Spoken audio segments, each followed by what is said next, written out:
Amma ba'du. Saudaraku, para alim ulama dan seluruh sidang Jumat yang dimuliakan oleh Allah Subhanahu wa taala, insyaallah.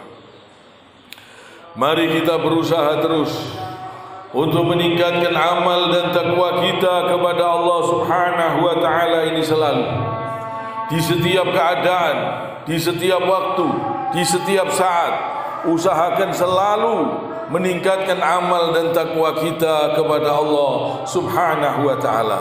Mumpung kita masih diberi kesempatan hidup oleh Allah Subhanahu wa taala, gunakan waktu-waktu yang berjalan ini untuk kebaikan, untuk mencari keridhaan Allah Subhanahu wa taala.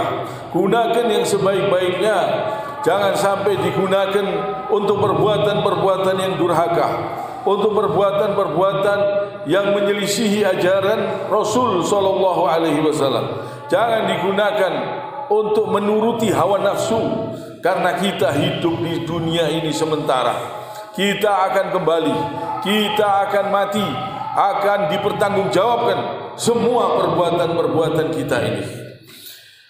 Semoga Allah mengampuni semua kesalahan dan dosa-dosa kita ini. Semoga kita masih diberi kesempatan oleh Allah Subhanahu wa taala untuk berbuat baik yang banyak, untuk mendapatkan keridhaan Allah yang sangat besar, untuk mendatangkan rahmat kasih sayang Allah dan karunia Allah yang sangat besar.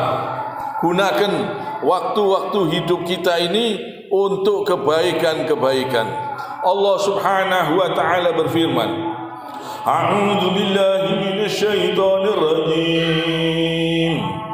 Fa'amma man tagha, maka adapun orang-orang yang melampaui batas, wa asaral hayatad dunya, dan lebih mengutamakan kehidupan dunia, fa innal jahima hiyal ma'wa, maka sungguh nerakalah tempat tinggalnya.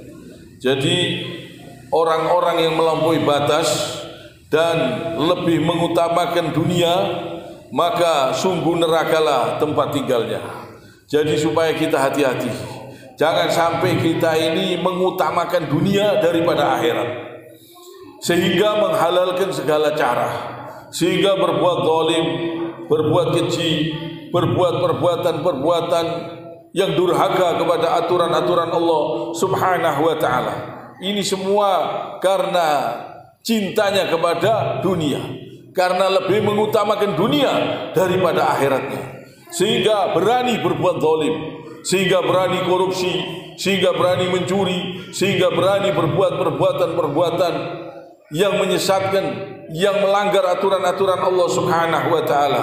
Ini karena cinta kepada dunia yang melampaui batas. Dan ini karena mengutamakan kehidupan dunia. Jadi supaya kita perhatikan firman-firman Allah ini, supaya kita selamat, supaya kita betul-betul dilindungi oleh Allah Subhanahu wa taala, mendapat kebahagiaan sampai di dalam kubur, sampai di akhirat kelak. Gunakan waktu kosong kita untuk mencari keridhaan Allah, untuk betul-betul bertakwa kepada Allah Subhanahu wa taala. Jangan berani-berani berbuat dosa, jangan berani-berani berbuat keji, jangan berani-berani berbuat zalim, jangan berani-berani korupsi, mencuri, perbuatan-perbuatan yang haram, yang mana ini semua akan dipertanggungjawabkan di hadapan Allah Subhanahu wa taala. Dan Allah Subhanahu wa taala berfirman, wa amma man khafa maqama rabbih wa nahan nafsa 'anil hawa, dan adapun orang-orang yang takut kepada kebesaran Tuhannya dan menahan diri dari keinginan hawa nafsunya, fa innal jannata hiyal ma'wa, maka sungguh surgalah tempat tinggalnya.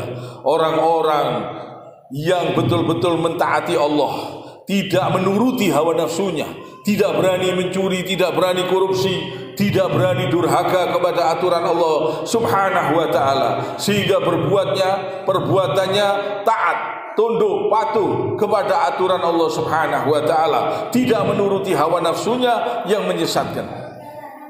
Ini diberi oleh Allah surga, maka sungguh surgalah tempat tinggalnya orang-orang yang bertakwa, orang-orang yang tega selalu di jalan Allah Subhanahu wa taala, sehingga perbuatannya betul-betul dikontrol, tidak berani berbuat yang haram, tidak berani berbuat perbuatan-perbuatan keji, tidak berani melanggar aturan Allah Subhanahu wa taala, tidak berani menyelisihi ajaran Rasul sallallahu alaihi wasallam. Mentaati aturan Allah ini termasuk tidak memperturutkan keinginan hawa nafsunya. Kita tunduk patuh kepada syariat Rasul sallallahu alaihi wasallam dengan yang sebenar-benarnya, tidak berani menyelisihi, tidak berani durhaka. Ini termasuk kita ini tidak berani memperturutkan hawa nafsu kita di jalan-jalan yang sesat. Kita harus bersemangat tinggi. Hawa nafsu kita ini digunakan untuk mentaati aturan Allah Subhanahu wa taala. Gunakan untuk mengerjakan perintah-perintah Allah, mengerjakan perintah Rasul sallallahu alaihi wasallam. Gunakan di jalannya Allah Subhanahu wa taala. Mumpung kita masih diberi kesempatan hidup oleh Allah Subhanahu wa taala, gunakan yang sebaik-baiknya. Kiranya sampai di sini, subhanakallahumma bihamdik asyhadu an la ilaha illa anta astaghfiruka wa atubu ilaik. Allahumma inna nas'aluka min khairi ma sa'alaka minhu nabiyyuka Muhammadun sallallahu alaihi wasallam. Aqulu qouli hadza wa astaghfirullah li wa lakum.